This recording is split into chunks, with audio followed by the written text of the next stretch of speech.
আশা করব আপনারা সকলে ভালো আছেন। আপনারা দেখছেন আজকের রাজনীতি। অনুরোধ একটাই থাকবে, যারা প্রথমবার দেখছেন আমাদের চ্যানেলটি সাবস্ক্রাইব করবেন, আমাদের পাশে থাকবেন। কলতান দাশগুপ্তের একটা বক্তব্য আপনাদেরকে শোনাবো। এবিপি আনন্দের স্টুডিওতে গিয়েছিলেন, ওই যে 21শে জুলাই মমতা ব্যানার্জির মঞ্চ, এই বিষয়ে আলোচনা হচ্ছিল।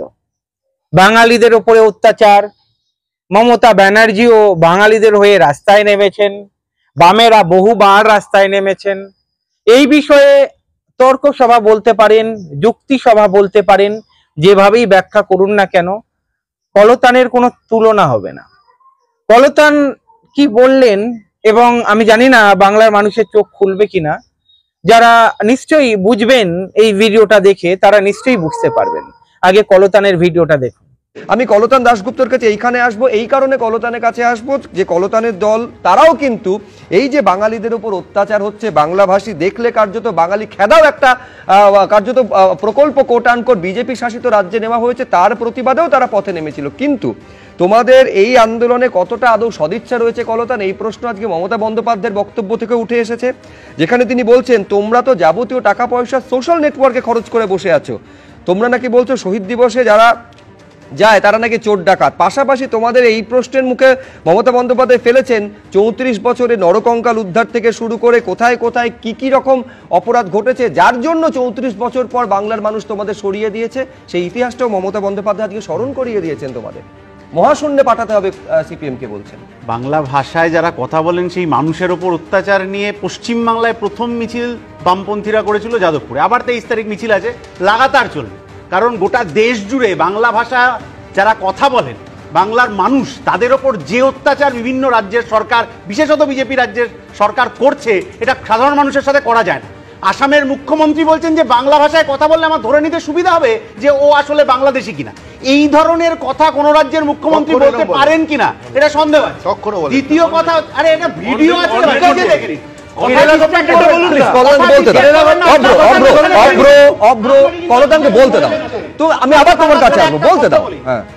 দেখে নেবেন।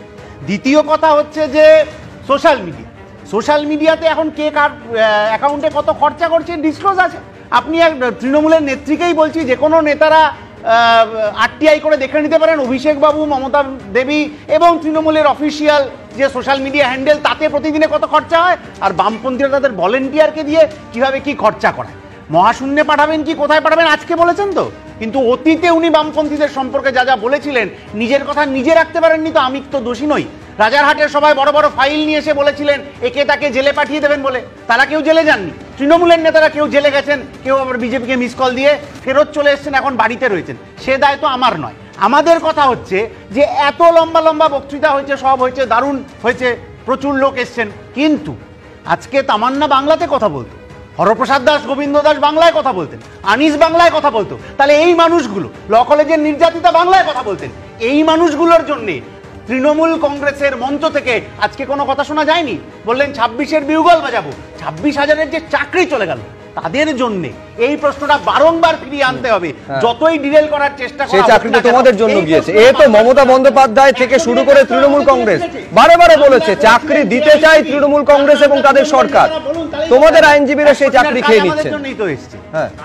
বেশ, আমি কিন্তু এইখানে একবার দেখাতে চাইবো। দেখুন, দিল্লিতে বদলের ডাক তৃণমূল নেত্রী মমতা বন্দ্যোপাধ্যায় দিচ্ছেন, এবং স্পষ্ট এটা একেবারে ইন্ডিয়া ব্লককে সঙ্গে নিয়ে এই পরিবর্তনে ডাক দিয়েছেন। ফলে স্বাভাবিকভাবে আমাকে ইন্ডিয়া ব্লকের অন্যতম শরিক সিপিআইএম এর প্রতিনিধি কলতান দাশগুপ্তর কাছে আসতে হবে। দিল্লিতে বদলের ডাক দিচ্ছেন তৃণমূল নেত্রী। তৃণমূল নেত্রী দিল্লিতে বদলের ডাক সম্ভবত আমার ধারণা অতীতেও নিয়ে এটা করেছেন। বাজপেয়ী ভালো, আডবাণী খারাপ, মোদি ভালো, যোগী খারাপ, ইত্যাদি ইত্যাদি এই ধরনের কথার জাগলারির মাধ্যমেই করার চেষ্টা করেছে। গোটা দলটা তো ঝিমিয়ে গেছিল, এত নারী নির্যাতনের ঘটনা পরপর সামনে আসছে, দলীয় অন্তর্দ্বন্দ্বে কত মানুষ খুন হয়ে যাচ্ছেন তৃণমূলে, তাদের জন্য আজকে তর্পণ হয়েছে কিনা আমি জানি না। ফলে এই যে ঝিমিয়ে পড়া দলটার ভোকাল টনিকের জন্য কিছু কথা হয়েছে। এর আগে তো নিজে সভা করেছিলেন, নিজেই হোর্ডিং টাঙিয়েছিলেন যে ওনাকে নাকি গোটা বাংলার মানুষ প্রধানমন্ত্রী দেখতে চেয়েছিল, সেগুলো সফল হয়নি। ফলে এখন স্ট্র্যাটেজি বদলাতে চেয়েছেন। স্ট্র্যাটেজি বদলটা কি, যে এই নিয়োগ সফল হয়নি, কিন্তু আমি বলছি সংসদে নিজেদের সদস্য সংখ্যা তৃণমূল কংগ্রেস বাড়িয়েছে। ভালো, সেই সদস্যরা আবার এনআরসির যখন ভোটাভুটি হচ্ছে তখন কেউ ভোট দিতে যাচ্ছেন না। অথচ 2005-এ যে মমতা বন্দ্যোপাধ্যায় এনআরসি চাইলেন, বললেন সিপিআইএম সব লোক ঢুকিয়ে দিচ্ছে, এখন উনি বলছেন যে না, আমি এনআরসি হতে দেবো না। ফলে যখন যে কথাটা মানে বলছেন পরবর্তীকালে সেই কথার মান্যতা নিজেরা দিতে পারছেন কিনা, সেটা সিপিআইএম এর নেতাদের জেলে ঢুকিয়ে দেওয়ার কথা হোক, এনআরসির কথা হোক, বছর বছর 2 লাখ চাকরির কথা, আমি বলছি কলতান, এটা মানুষ তো বিশ্বাস করে যে সেই কথার মান্যতা মমতা বন্দ্যোপাধ্যায় দিতে পারছেন, নইলে পরের পর বিধানসভা নির্বাচন, লোকসভা নির্বাচনে তৃণমূল কংগ্রেসের আসন সংখ্যা থেকে শুরু করে শতাংশ, আমি পঞ্চায়েত নির্বাচনটা বাদই দিলাম। পঞ্চায়েত নির্বাচনটা বাদ দিতে হবে আপনাকে, কারণ পঞ্চায়েত নির্বাচনে এত ব্যালট বাইরে ভেঙে পড়েছে, তৃণমূল নেতাদেরকে ওই গরু পাচার কয়লা পাচারের টাকার মতো এত ব্যালট খেয়ে নিতে হয়েছে, আর যা সন্ত্রাস হয়েছে, ফলে পঞ্চায়েত নির্বাচনটা বাদ দিতে হবে, কারণ তাতে একটু তৃণমূলের সুবিধা হয়। যদি এত মানুষের সমর্থন ছিল, তাহলে পঞ্চায়েত নির্বাচনে অত সন্ত্রাস করতে হলো কেন? কলকাতা শহরে, খোদ কলকাতা শহরে কর্পোরেশন নির্বাচনে 97% ভোট পাচ্ছেন একজন তৃণমূলের কাউন্সিলর। দল কি ব্যবস্থা নিয়েছে তার জন্য?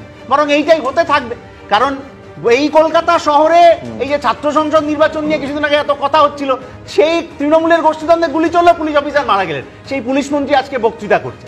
তাহলে এই যে নৈরাজ্য, এগুলোও এমন হিসেবের মধ্যে আছে। আবার মমতা বন্দ্যোপাধ্যায় তৃণমূল নেত্রী গতকাল যে কথা বলছেন, আজকে সেই কথার মান্যতা থাকছে না, সেটা এনআরসির ক্ষেত্রেও আমরা দেখেছি, সেটা অন্যান্য ক্ষেত্রে আমরা দেখেছি, দুর্নীতির প্রশ্নেও আমরা দেখেছি। 2016 সালে সূর্যকান্ত মিত্র টুইট করে বলেছিল ডাবল সেঞ্চুরি ছক্কা মেরেছি, তারপরে নিজেরা অক্কা পেয়ে গিয়ে শূন্য হয়ে গেছে, তখন ভোটটা ভালো থাকে না। তার জন্য 2021 এর ভোটে, 2021 এর ভোটে, তার জন্য প্রতিটা ভোট তো সেন্ট্রাল বাহিনী দিয়ে হয়েছে, তার জন্য তো আজকের ঘটনা হয়, তার জন্য তো মনোজিৎ। বেশ, আমি শূন্যটাকেও সমান গুরুত্ব দেব এবং 200+ সেটাকেও সমান গুরুত্ব দেব। অভ্র দাবি করছিল কলতান যে সিবিআই মানেই কিন্তু সেটা কেন্দ্র দ্বারা পরিচালিত নয়। মমতা বন্দ্যোপাধ্যায় বলছেন স্টেট পুলিশ মানেই সেটা তৃণমূল কংগ্রেস বা রাজ্য সরকার দ্বারা পরিচালিত নয়। সিম্পল। দুটো কথা বলতে চাই, সেটা হচ্ছে যে এই যে আজকে উনি পুলিশকে নিরপেক্ষতার কাজ গালাগালির কথা বলেছেন, এটা আসলে বিরোধী দলকে বলেছেন না নিজের দলের নেতাদেরকেই বলেছেন, এটা নিয়ে আমার মনের মধ্যে যথেষ্ট সন্দেহ আছে। কারণ আজকে সরকারি ব্যবস্থাপনায় যেভাবে পুলিশ প্রশাসনকে সাথে নিয়ে এই সমাবেশ হয়েছে, সেই কোনো ঘটনা বিরোধী রাজনৈতিক দলের কোনো প্রোগ্রাম হলে পুলিশ সেই সহযোগিতা করে না। আমি 100 উদাহরণ দেখিয়ে দিতে পারি, সেটা প্রশ্ন নয়।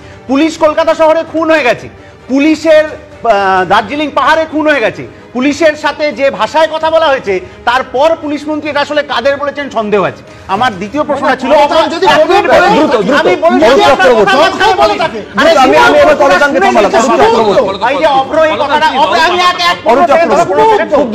কথাটা অনেকক্ষণ ধরে বলছিলেন এই যে রোহিঙ্গা বাংলায় কথা বলে ইত্যাদি ইত্যাদি। নির্বাচন কমিশনের আইনজীবীরা ওখানে বলেছেন যে বিএলও যারা বাড়ি বাড়ি যাচ্ছেন সার্ভে করতে, তারা রোহিঙ্গা খুঁজে বার করছেন, সিটিজেনশিপ খুঁজে বার করছেন। আরে বিএলও এবং নির্বাচন কমিশনের কোনো অধিকার নেই ওই সিটিজেনশিপ খুঁজে বার করা। কলতান দাশগুপ্ত অনবদ্য, যেভাবে তৃণমূলকে দিল, যে ভাষায় কথা বলল, তৃণমূলের প্রতিনিধিরা চুপ করে শোনা ছাড়া কোনো উপায় নেই, তাদের কাছে কোনো যুক্তি নেই। এনআরসি নিয়ে যে নাটক হয়েছিল, এবার এসআইআর নিয়ে নাটক শুরু করেছে। বিভিন্ন ইস্যু যেভাবে তুলে ধরলো কলতান দাশগুপ্ত, সেটা আপনাদের সামনে।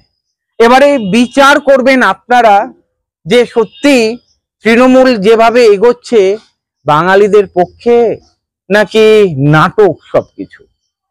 আজকের আমরা দেখতে পাচ্ছি জেতার জন্য তৃণমূল সবকিছু করতে পারে। কলতান সব বিষয় তুলে ধরেছে, সব কটা বিষয় আপনারা দেখেছেন। এবারে প্রশ্ন আপনাদের কাছে, এই যে কলতানের যে বক্তব্য আপনাদেরকে দেখালাম, এই বক্তব্য শুনে আপনার কি মন্তব্য করার রয়েছে অবশ্যই করবেন। ভালো থাকবেন।